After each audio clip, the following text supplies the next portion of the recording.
বুধবার 10ই চৈত্র 1432, ইংরাজি 25 মার্চ 2026 শুভ সময়গুলো জেনে নেওয়া যাক। এই দিন শ্রী শ্রী বাসন্তী দুর্গা সপ্তমী।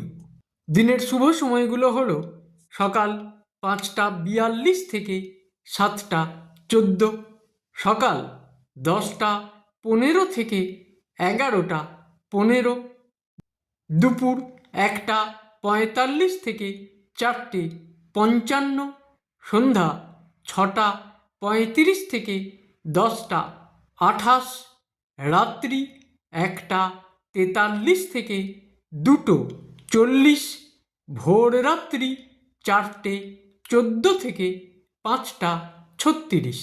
প্রত্যেক দিনের শুভ সময়গুলো আমি দুদিন আগেই আপলোড করে দিই YouTube channel astro guide, Facebook page কিছু কথা এবং আমার ফেসবুক আইডি শ্রী দিবাকর। দিনের ইম্পর্ট্যান্ট কাজগুলো এই সময়ের মধ্যে করতে পারলে অনেক বেশি ভালো ফল পাওয়া যায়। প্রত্যেক দিন ভালো ভালো অনুষ্ঠান দেখতে চ্যানেলটিকে সাবস্ক্রাইব করে রাখুন, লাইক করে শেয়ার করে আমার পাশে থাকুন। সবাই ভালো থাকবেন, সুখে থাকবেন, আনন্দে থাকবেন।